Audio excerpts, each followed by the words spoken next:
एक बार की बात है, उड़ीसा में पूज्य श्री मलुक वाले महाराज जी एक बार सुना रहे थे, उनसे सुनी थी कि उड़ीसा में जगन्नाथपुरी में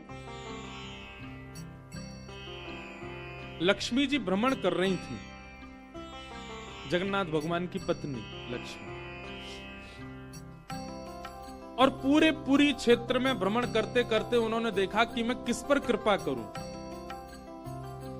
तो सबसे पहले लक्ष्मी जी गई अर्चकों के पास, जो जगन्नाथ जी को उठाते, सुलाते, खिलाते, नहलाते, भोजन प्रसाद कराते। बोले ये अर्चक हैं, पहले अर्चकों को देखें, इनके यहाँ किसी परिवार में अगर हमको कृपा करनी हो तो लक्ष्मी जी सब अर्चकों के घर में गई। देखा महाराज सूर्य उदय हो गया, ये तो अभी सो ही रहे हैं, ना आचार विचार शुद्ध, ना खान पान की शुद्धि। एक बात तो है बंधुओं, अत्यंत सामीप्य में दोष तो होता है। जब किसी वस्तु का बहुत सामीप्य मिल जाता है ना, तो कभी ना कभी उसकी वैल्यू समझ में नहीं आती है।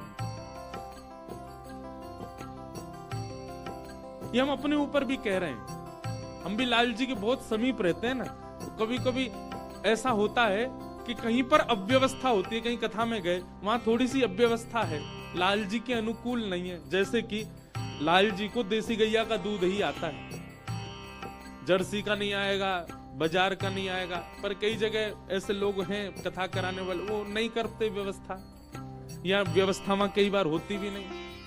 तो फिर लाल जी को हम कहते हैं, लाल जी अब यहाँ तो कछु दिना जो है का है, आप बिना दूध के रहो।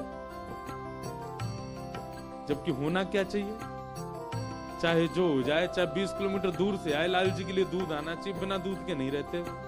लेकिन हम ठाकुर जी को ऐसे कह देते हैं, कोई बात नहीं ठाकुर जी, यहाँ दूध नहीं मिल रहा, 7 दिन बाद कहीं और जाएंगे, वहां तो दूध आएगा आपके लिए। अब ये अत्यंत सामीप्य, इसलिए हम ठाकुर जी से निवेदन कर रहे हैं कि आप काम चला लो।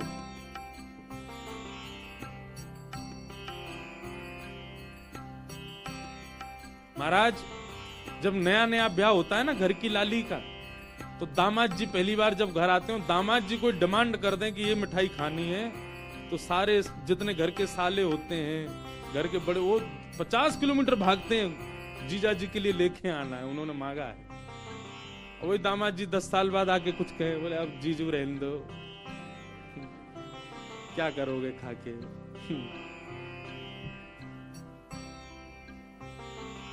या फिर पहले ही फोन कर देते हैं, आप आएंगे, वो रास्ते में ही पड़ेगी दुकान, खुद ही लिया ना। अत्यंत सामीप्य के बाद में कहीं ना कहीं हमारा भाव जो है वो धीरे धीरे घटने लग जाता है। कभी कभी मैं आपसे भी निवेदन करूं, ठाकुर जी से भी विरह मांगो, हे नाथ कहीं मैं आपके बहुत समीप ना आ जाऊं, बहुत समीप आकर के कहीं मैं आपके प्रति मेरा भाव कम ना हो जाए। तो लक्ष्मी जी ने देखा महाराज सबरे पुजारी, अर्चक, साधक लेट लेट तक सो रहे हैं, ना आचार विचार शुद्ध, ना खान पान की शुद्धि, ना वस्त्रादि धुले हुए, एक ही वस्त्र हैं, 5-5 दिन तक उन्हीं को पहनने हैं। लक्ष्मी जी बोली ये मेरे रहने लायक स्थान नहीं है, यहां नहीं आऊंगी। और तभी लक्ष्मी जी ने आगे जाकर के देखा कि वह परिवार जिनको झाड़ू लगाने की सेवा थी, नाली आदि साफ करने की सेवा थी, जिनको मंदिर में प्रवेश तक नहीं करने दिया जाता, उनके घर में गोबर का चौका, सब ब्रह्म मुहूर्त में उठ गए हैं, तुलसी जी को जल दे रहे हैं, घर में बिल्कुल शुद्ध भोजन बन रहा है, आचार विचार की शुद्धि, हाथ स्वच्छ है, पैर बच, जन्म से उनकी जाति कहीं ऊंची नहीं है, लेकिन बाकी सब कुछ उनका स्वस्थ था, बिल्कुल शुद्ध था। एक बात याद रखना बंधु, लक्ष्मी जी की कृपा चाहते हैं ना, पवित्र रहना प्रारंभ कर दो। लक्ष्मी जी को पवित्रता बहुत प्रिय है। आपने आज जो वस्त्र पहने, कल अगर आपने पहन लिए, लक्ष्मी जी तुरंत चली जाएंगी। इतनी भी अपवित्रता लक्ष्मी जी को प्रिय नहीं है। लक्ष्मी जी बोली ये अच्छी है, इसके यहां मैं जाऊंगी। लक्ष्मी जी प्रत्यक्ष प्रकट हो गई उनके घर में जाकर के। अब वे तो बेचारे छोटे मोटे लोग, बेचारे ज्यादा धनवान तो थे नहीं। उन्होंने जब देखा कि अत्यंत गहने पहन रखे हैं, ऐसी मधुर सुगंधी आ रही है, रूप देख करके नेत्रों के पलक नहीं झपके जा रहे, सबने दंडवत प्रणाम किया। बोले आपका परिचय? बोले हम जगन्नाथ जी की गृहिणी हैं, साक्षात लक्ष्मी। वे सब घर के लोग, अरे हमारे घर का तो जल भी आपके स्पर्श योग्य नहीं, हम तो ऐसे लोग हैं, नीचे लोग हैं। ये सब बात नहीं करो। हम लोग ठाकुर जी ये सब विचार नहीं करते। तुम्हारा आचरण देखो कितना शुद्ध, तुम्हारी व्यवहार कितना शुद्ध, तुम्हारी बुद्धि कितनी शुद्ध है।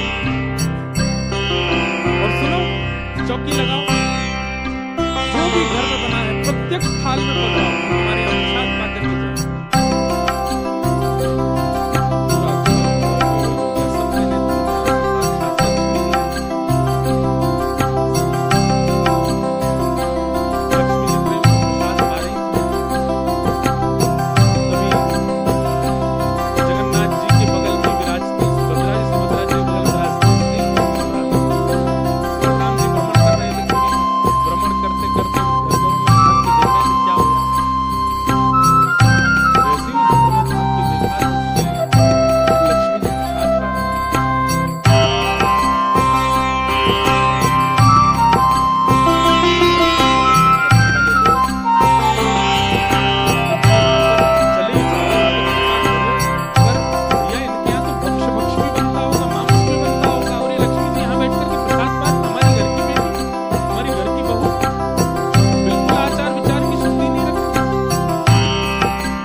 तभी वो भात निर्मित करके ठाकुर जी को पधरा सकते, नहीं तो ठाकुर जी भोग नहीं लगाते। इसीलिए जगन्नाथपुरी में एकादशी का भाव नहीं। क्यों? एकादशी के दिन अन्न में पाप का निवास होता है, और लक्ष्मी जिस अन्न को छू दे उसमें पाप कैसे आ सकता है? इसलिए एकादशी के दिन तो स्कंद पुराण में कहते हैं आकंठ पाना चाहिए, मतलब जितना रोज पाते हो उससे दुगना पाना चाहिए एकादशी वाले दिन जगन्नाथपुरी में, क्योंकि लक्ष्मी जी ने बनाया है। तो लक्ष्मी जी प्रसाद बनाती हैं। जैसे ही भोग रखा गया जगन्नाथ जी के आगे, बलभद्र सुभद्रा जी तुरंत हाथ पांव धो के बैठ गए। बलराम जी अपने सिंहासन से ही नहीं उठे, नाक फुला के बैठे। जगन्नाथ जी बोले भैया आ जाओ, भोग आए गए, हमें नहीं पाना, तुम लोग पाओ। क्यों, क्या हो गया? अब क्या बोले, अब तो सब आचार विचार सब खत्म हो चुका है। परमात्मा होते हुए भी हमारे यहाँ आचार विचार नहीं चल रहा है, तो फिर इंसान क्या आचार विचार का पालन करेगा? जगन्नाथ जी बोले भाई कोई बात पे बुरा मान गए जे, तो इनसे बात करें। जगन्नाथ जी गए, भैया कहाँ गए हो, आप इतने उदास क्यों, इतने नाराज क्यों? सब बात बताई बलराम जी ने। बोले लक्ष्मी जी आज सुबह सुबह एक ऐसे के घर में गई और वहां जाके प्रसाद पा रही थी, बिल्कुल विचार नहीं किया कहां शुद्धता कहां अपवित्रता। हम तो इनके हाथ का बना भोजन नहीं करेंगे। अब जगन्नाथ जी बड़ी दुविधा में पड़ गए। यदि पाऊं तो भैया नाराज बैठे, भैया कहेंगे मैं नाराज हूं, इससे को कोई फर्क नहीं पड़ा है, फिर भी पा रहा है। और नहीं पाऊं तो लक्ष्मी जी टेढ़ी टेढ़ी देख रही हैं कि मैंने बनाया, ये पा क्यों नहीं रहे। जगन्नाथ जी बोले लक्ष्मी जी को तो मना लिया जाएगा बाद में, पर ये नहीं माने ना, ये तो शेषनाग है, इनको ज्यादा ही क्रोध आ गया तो जोर से सिर हिला देंगे, प्रलय और हो जाएगा। जगन्नाथ जी ने लक्ष्मी जी से कहा देखो भैया नहीं पा रहे तो हम भी नहीं पाएंगे। लक्ष्मी जी बोली कोई बात नहीं, एक दिन नहीं पाया दूसरे दिन फिर लक्ष्मी जी ने बनाया, फिर नहीं पाया। तीसरे दिन फिर लक्ष्मी जी ने प्रसाद पधराया, फिर नहीं पाया। तो लक्ष्मी जी बोली, बात है तो हमसे बोलो सीधे कि प्रसाद रोज छोड़ देना ये कैसा तरीका है आपका नाराज होने का। कहीं बलराम जी बोलते हुए सुन लिए लक्ष्मी जी, आज इनके हाथ का बना हम नहीं पाएंगे। लक्ष्मी जी ने जाकर के जगन्नाथ जी से कहा, संपूर्ण जगन्नाथपुरी में प्रसाद बनाने की सेवा हमारी, और आपके भैया कह रहे हैं कि हमारे हाथ का बना पाएंगे नहीं, जब हमारी सेवा लेनी नहीं तो फिर हम यहाँ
था नहीं। लोग वो खाते हैं ना मूढ़ी, भेलपूरी, झाल मूढ़ी बोलते हैं उसको, फूले फूले से होते हैं, क्या बोलते हैं उसको, मूढ़ी बोलते हैं ना, समझ गए ना सब। गंगा जी के किनारे भी लोग खाते हैं, उसमें नमकीन नमकीन मिला के बढ़िया। तो उनके पास में बस मूढ़ी थी, महात्मा जी के पास। भेल थी, भेल। तो लाई भी बोलते हैं उसको, लाई। ठाकुर जी ऐसे झोली फैला के बैठे, बलराम जी भी। तो महात्मा जी ने क्या किया, ऐसे करके, लो बच्चों, लो पालो, पेट भर लो। बलराम जी बोले, लाला एक समय को भोजन तो मिल ही गए। ठाकुर जी बलराम जी दोनों खुश हुए। लक्ष्मी जी ने दूर से देखा, ए पवन देव, जोर से बहना प्रारंभ करो। ऐसी जोर की हवा चली महाराज, सबरी मूढ़ी उड़ गई। बलराम जी और ठाकुर जी पीछे पीछे भागे, मूढ़ी सबरी उड़ गई।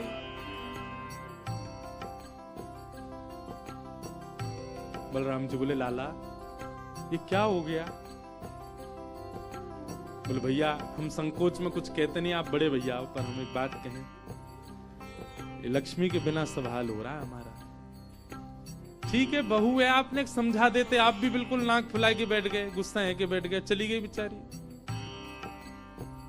यदि वे प्रसन्न हो जाए तो फिर सब ठीक है जाएगा। अरे ना बेटा कोई बात नहीं, हम तो क्षमा मांग लेंगे, तेने पहले क्यों ना कही मोते। ठाकुर जी बोले, अब कोई बात नहीं, अब चलते हैं, ढूंढे उनको कहां है। पूरे पुरी में ढूंढा, कहां है लक्ष्मी जी। लक्ष्मी जी उसी कन्या के घर में थी, उसी घर में थी जहां देख करके बलराम जी को हीन भावना आ गई थी। बलराम जी लेके गए, लाला यही घर में बैठी जब मैंने देखी काई। वहां जाकर के देखा तो महाराज उस घर में बिल्कुल जैसे मंदिर की रौनक होती है, ऐसी रौनक उस घर की हो रही थी। फर्श लगे हुए हैं, बढ़िया सोने चांदी के बर्तन रखे हैं, एक जगमगा रहा है मणियों से पूरा घर भवन। और बाहर बैठ करके उस महिला के जिसके ऊपर कृपा की थी लक्ष्मी, उसके बालक भर भर के सामग्री दे रहे हैं लोगों को, भोजन की सामग्री, वस्त्र ले जाओ, ये ले जाओ, कोई गरीब कन्या के लिए धन ले जाओ, राशि ले जाओ, सोने की मोहर ले जाओ। लक्ष्मी जी बैठी है घर में। ठाकुर जी बोले, अब लक्ष्मी जी तो नाराज हैं, भैया एक काम करें, हम भी लाइन में लग जाएं, कछु मांग लें, लेके चल दे। जैसे ही ठाकुर जी और बलराम जी लगे कतार में, भीतर से लक्ष्मी जी को देख के दया आ गई। मेरे प्राणनाथ, ये चाहे तो सर्व समर्थ हैं, परंतु बलराम जी को बताने के लिए पूरी लीला कर रहे हैं। लक्ष्मी जी तुरंत बाहर आई और दोनों को इशारा किया, आप लोग इधर आओ। बलराम जी बोले, देख बहू तू नाराज मत हो, हमसे गलती है गई, और वैसे गलती तेरी भी कम नहीं, तो को नहीं जानो चाहिए ऐसी जगह। लक्ष्मी जी बोली, दाऊ दादा, ठाकुर जी के लिए सब अलाव है, हमारे लिए इतने बंधन।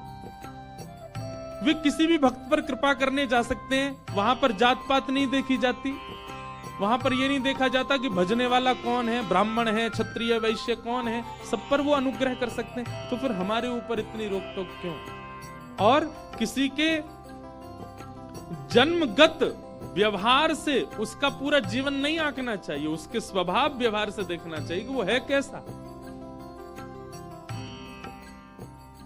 कहां आप कहते हैं कि ब्राह्मण सर्वश्रेष्ठ, वो देर देर तक सो के उठ रहे हैं, उनके यहां शुद्धि नहीं, वस्त्र 4-4 दिन तक पहन रहे हैं, एक महीना एक ही धोती में निकाल रहे हैं।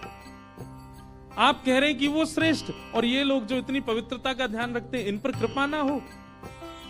हमारे अनुसार तो जो अपने कर्म से शुद्ध है वो शुद्ध है। बलराम जी और ठाकुर जी दोनों मान गए, जैसी आपकी इच्छा। बोले, नहीं आज के बाद हम आपसे एक नियम चाहते हैं। क्या? बोले, श्री जगन्नाथपुरी में नियम कर दीजिए। बोले, क्या? जिस महाप्रसाद को ब्राह्मण पाएगा उसी महाप्रसाद को शूद्र भी पाएगा, दोनों को समान फल मिलेगा। और यहां महाप्रसाद का ऐसा नियम रखा जाए कि अगर एक ही पत्तल में दोनों बैठ करके पालें तो दोनों को समान पुण्य प्राप्त होगा। महाप्रसाद पाते ही, अन्य तीर्थों में तो बहुत साधन करने पड़ेंगे, पर पुरी में आकर के कोई एक तिनका भी यदि महाप्रसाद का पाले तो उसको सर्व साधनों का फल प्राप्त हो जाए। और किसी भी प्रकार से यह ना देखा जाए कि कौन किस वर्ण का है, वो स्वभाव से शुद्ध होना चाहिए। हम सबको हृदय लगावे। अगर ये सब आपको मंजूर हो तो मैं राजी हूं, राजी हुई। और तब से श्री जगन्नाथपुरी में ये सब नियम नष्ट कर दिए। महाप्रभु जी सबके लिए सुलभ हो। कहां तक कहें, जब ठाकुर जी बीमार होते हैं ना, तो ठाकुर जी की सेवा ब्राह्मण नहीं करते, अन्य वर्गों की ही सेवा होती है श्री ठाकुर जी की। वे ही ठाकुर जी को अंतरंग भाव से सेवा करते हैं, उन्हीं से ही ठाकुर जी प्रसन्न होते हैं। तो व्यक्ति का व्यवहार, स्वभाव, उसकी विचारधारा वो उच्च होनी चाहिए। वो जन्म से कौन है इससे फर्क नहीं पड़ता। सनातनी परंपरा है, परंपरा का निर्वहन होना चाहिए, परंपरा का पालन होना चाहिए, परंतु हे दृष्टि के साथ ठाकुर जी नहीं रखते तो हम क्यों रखें। तो रैदास जी को ठाकुर जी प्राप्त हुए। रैदास जी उनकी सेवा करने लगे। उनकी सेवा से कुछ लोग परेशान हो गए। उन लोगों ने कहा कि भाई इसके तो बड़े भगत होने लगे, इसके यहां तो बड़ी भीड़ जाने।